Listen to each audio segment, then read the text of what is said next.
What do you think of when you think of the 80s? Or the 90s? The early 2000s? Heck, the 2010s. It's so easy to imagine a clear picture of what defined each of these decades. Each one has super recognizable culture, music, technology, and trends. That's not to say each of these decades was purely joy and whimsy. Living in the 1930s probably sucked. But no matter what, in every decade, people all around the world have strived to improve human life. Every decade brought huge improvements to technology. The speed at which we used to progress was kinda crazy. The 80s was the dawn of the digital age, bringing us computers and the internet and stuff. The 90s gave us the World Wide Web, DVDs, mobile phones you could fit in your pocket, and the rise of at-home gaming. The 2000s had the release of the first iPhone and the first popular social media sites like MySpace, and the 2010s are defined by widespread integration of digital devices into daily human life. So what about the 2020s? We are 6 years in. What technological advancements have we made? Have we made any improvements? Are we just in the digital age part 2? Did technological advancements just slow down or something? Yes. The answer is yes. We've reached the top. Everyone needs technology in their daily lives. Now what?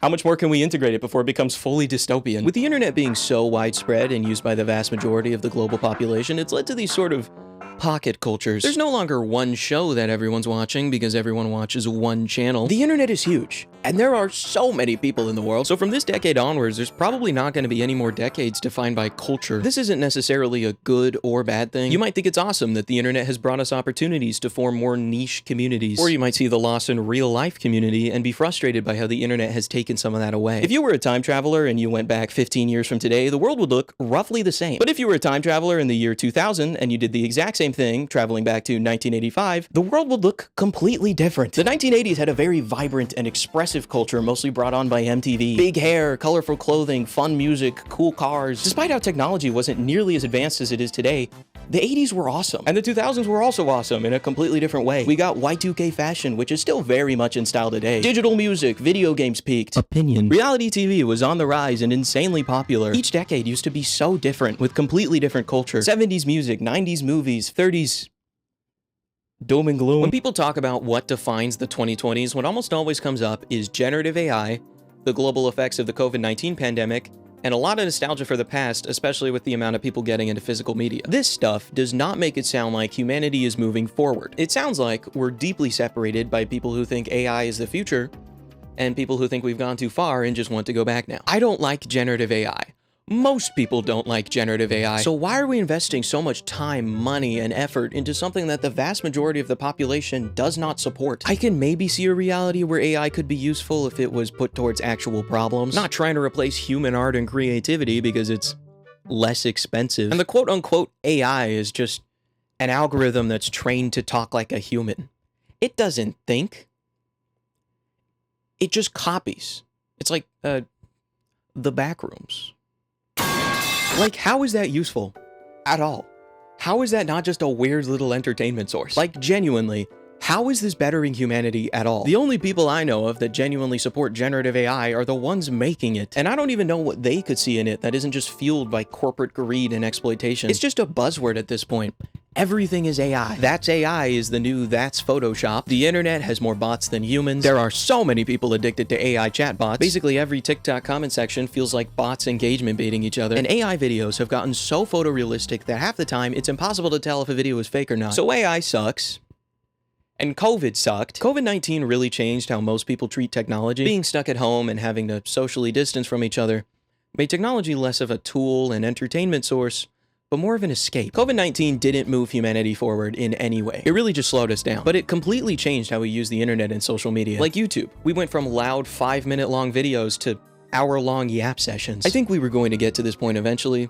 COVID just sped up the process by a million. A lot of people, including myself, frequently find themselves living how they did during the pandemic. It's like we need a really good reason to leave our houses, or we're not going to. Sometimes I just forget I need to go outside and talk to other people. It's still kind of crazy to think about how the pandemic was global. Like, literally everyone on Earth went through that. It's not impossible to wrap my head around, it's just wild. So, imagine you're way older than you are now, and you're reading a history book that lists the historical events taking place in the 2020s. What's it gonna read like? Is it gonna be like me doing research for the 30s? Or maybe the next 4 years are so amazing that it's mostly positive? I think it's gonna be a very mixed bag of a history lesson. Generative AI and a global pandemic are kind of really lame things to represent an entire decade. Neither of these are as insane and interesting as other historical events and tragedies. They just suck. But There is hope for the 2020s. There's stuff going on right now that is genuinely exciting. Nostalgia is a weird thing. It can be very powerful. It can be beautiful and moving, but it can also be really depressing. A lot of people are getting to the point where they're realizing that not being able to own anything kind of sucks. Everything is digital and could possibly be taken away from us at any moment. People are trying to go back to when technology was cool. CDs, DVDs, cassette tapes, records, physical video games. Sony recently announced that they'd be discontinuing all their physical video games. Crazy, considering they're one of the brands that pioneered this stuff, but whatever. Corporate greed. Oh, speaking of video games, I have a surprisingly good example to hammer in my point from earlier that the world hasn't substantially changed in a really long time. Grand Theft Auto V is 13 years old. The world in this game is designed to take place at the same time that it came out, and it still looks like modern day. Sure, the phones might be slightly older models, but besides that, Los Santos could absolutely pass for being set in 2026. Now look at GTA 4, released in 2008 and set in 2008, 5 years before GTA 5 came out. The world in this game does not exist anymore. Computer stores, clunky phones, the internet looking like this. GTA 4 captures the 2000s. GTA 5 captures the 2010s. And the 2020s. And maybe the 2030s if we keep this up. These games are a good representation of how much technology progressed and then slowed down almost to a complete stop. I feel like tech companies keep trying things and then they don't work out, and that just keeps happening. Like they're trying to recreate the success of the iPhone, but that's just not gonna happen. Remember VR? Do people still use VR? I know I don't. Played Beat Saber a couple times. I don't own a VR headset. I remember when tech companies thought that was the future. At least it was fun. You know, I remember a time not so long ago where AI used to be fun. When it was stupid and we thought it was harmless. Oh haha, that AI voice kind of sounds like Obama. Oh haha, promiscuous AI J-Slat chatbot. And then it just kept going. And now it sucks so bad. I think owning physical media is really cool. People who weren't even alive when physical media was at its peak are getting into it. Physical media is something that big corporations can't take away from us. And plus the experience of actually physically owning something that is important to you is so much more meaningful than just owning it digitally. I love physical media. It's so cool. Even though I spend so much time on a computer, I just really like how I can and do own things that are meaningful to me. Zoran.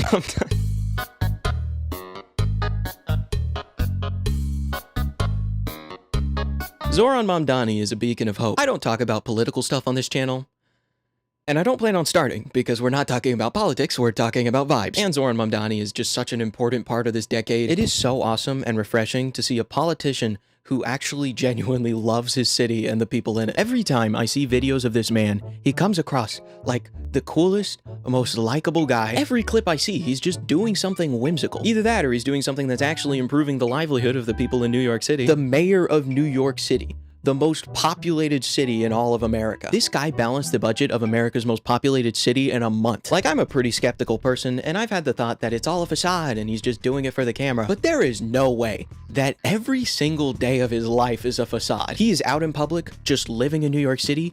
Anyone can record him, and not a single video does he come across bad, which is crazy. Has he never had a bad day? It blows my mind just how far Zoran Mamdani's positive influence has spread. It's not just in New York City. So many people in America, in other countries, just love seeing a passionate mayor who genuinely loves his city and his people and is doing a pretty good job. Zoran Mamdani is the kind of public figure we needed. I think he's going to be a really big part of the 2020s in the history books. He's giving so many people so much joy and hope and whimsy. So is that like anyone with a... Oh my goodness. And it's okay. It's just a bad cough. Have you had it checked out? I have. Okay. That's why I believe in Medicare for all. Okay, I've already talked about this in another video, but I might as well say it here too. Independent movies are doing really well right now, and big corporation garbage is failing, which is so awesome to see. It feels like the people, the consumers, are fighting back against the big corporations who just feed us the same garbage over and over. I know I am. Some people might not even be directly fighting back. The corporate stuff right now is just so bad that there's a very small audience that's actually going to go and see it. If I don't have to give billionaires my money, I won't. I want to support art and creativity. I want to support innovation. I want to support humanity's constant desire to keep moving forward and make new things. And this isn't just with movies. So many voices are speaking up against generative AI, corporate greed, constant surveillance, oppression, and powerful people getting away with doing terrible things. So what defines the 2020s? A lot of stuff, but the main takeaway for me is that people are fighting back. Terrible people in powerful positions and corporations are winning, but nowhere near as much as their greedy little hands wish they were. 2020 represents the in-between period. The fight for something better. We're not there yet, and it will probably be a very long time till we get there. The world might suck right now, but we can make it better. Not buying that movie ticket or product, voting, speaking up and fighting against the people who are making the world worse for everyone else. Voices matter. The 2020s. The decade of speaking up. I'll see you in the next one.